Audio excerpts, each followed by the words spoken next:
So my name is Ariana Laureano, and I am currently taking Biochem online. So this video is for the purpose of talking about our Unit 4 case connections, and I chose to talk about both case study number 2 and case study number 3.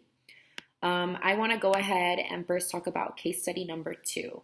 So patient A is a 4-day-old infant who weighs 5.9 pounds and was born through a normal vaginal birth.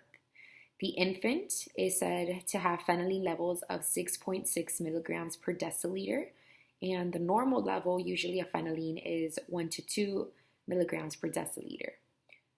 So we can see that our phenylene levels are very high. The infant is considered, and it's assumed, that the infant has phenylketonuria.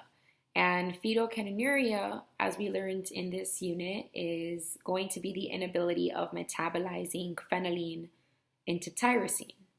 So if we're not metabolizing or making tyrosine in the body, which by definition is a non-essential amino acid, then tyrosine now is going to become an essential amino acid. And what that means is that now we have to get it from an outside source since our body is not making it. And that outside source is usually going to be in the form of dietary means. Some causes for phenylketonuria is if we have a deficiency in the enzyme phenylene hydrolase. And phenylene hydrolase is the one that converts phenylene into a tyrosine. And if we have a deficiency in this enzyme, well, we're no longer converting it to tyrosine. So that just means we have high phenylene levels. And that can then lead to the accumulation, and we can cause different symptoms for it. Patient B is also an infant, and it's suspected that they have phenylketonuria. And since they're both suspected of having phenylketonuria, they decided to do a BH4 loading test. And this BH4 loading test gets administered to both patient A and patient B. BH4 is a cofactor and it stands for tetrahydrobiopterin. And BH4 loading test steps, kind of the way it works is that we get tablets of synthetic BH4. Those tablets then get dissolved in about 20 milliliters of water in a low light setting. Those tablets are then going to get administered to the patients about 30 minutes before a meal. And something that's very important when whoever is doing the BH4 loading test is that you take the patient's blood before the test and after the test. And you want to take it after the test in a 4 to 8 hour window. And once you get the test results, that's when you can kind of compare the two. And for this specific case study, we saw that patient A had normal levels of phenylene per milligram and deciliter, while patient B's phenylene levels decreased by a lot. So this just told us that patient B has the tetrahydrobiopterin deficiency, also known as BH4 deficiency, while patient A has phenylene hydrolase deficiency. And you're able to clearly see that based off of the graph that was provided for us.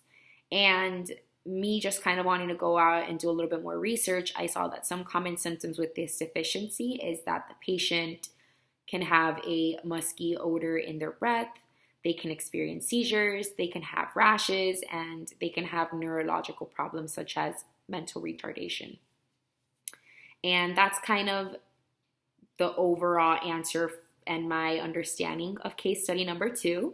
So now I want to go ahead and talk about case study number 3. And in this case study, it states that a 47-year-old man is presenting with severe pain in his right big toe, and it is affecting his balance. The patient reports that he started to feel the pain last night, but it seems to be increasing in severity rather quickly. So a physical exam gets performed, as well as lab tests, and all of the findings of both the physical exam and the labs all point towards gout. So the findings of this gentleman was that he has plasma urate level of 10.5 and a urinary uric acid level of 215. And normal levels of plasma urate level is usually less than 7, so that means he has it quite elevated. And urinary uric acid levels is normally 413, so that means he has it lower than normal range.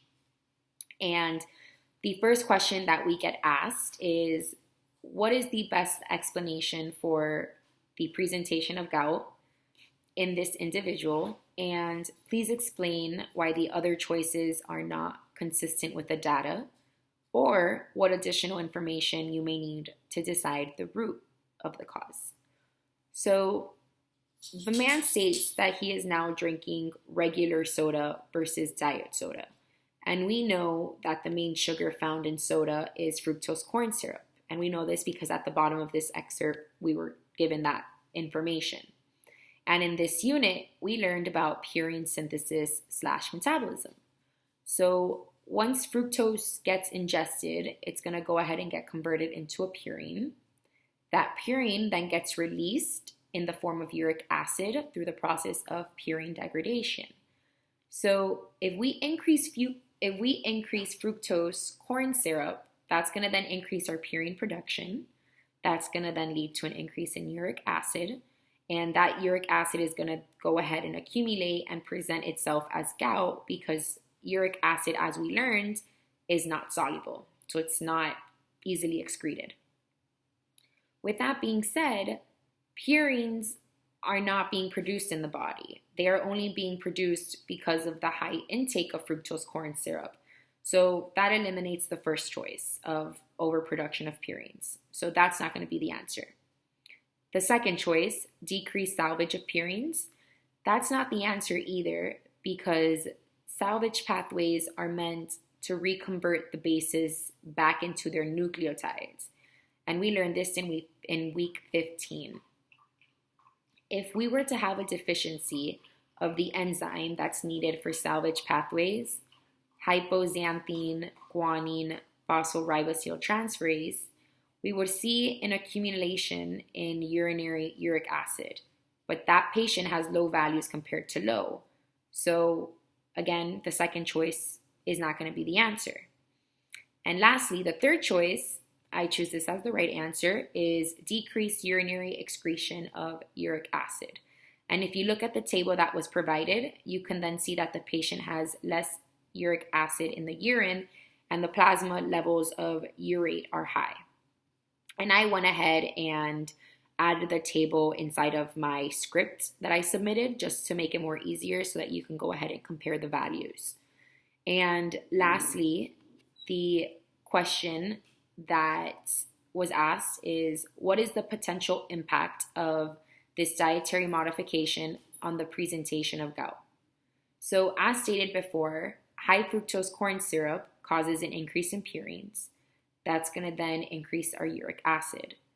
And the fructose that gets consumed inhibits the uric acid excretion by competing with the uric acid. And that leads to an accumulating and increasing the presentation of gout. So just to quickly end this and just to make sure we all understand what gout is, I want to go ahead and give you guys a quick summary of what exactly it is and some common symptoms. And gout is a form of arthritis, and it is mainly caused by excess uric acid, as we have covered so far. The symptoms are usually going to be because of the formation of uric acid crystals inside of the joints. But gout's most famous symptom is that it affects the joint in the base of the big toe, and we were able to see that in the 47-year-old man when talking about case study number 3. So some common symptoms of gout is severe pain, tenderness in the joints, as well as redness. You're able to take care of gout by taking anti-inflammatories, applying ice to the area of pain, elevating the joint over a pillow. But one thing, it is very important to drink plenty of fluids and relax and not stress in order not to aggravate the gout, because it is known that stress aggravates gout. And that right here is the end of my Unit 4 case connections. I hope you enjoyed my answers. Thank you.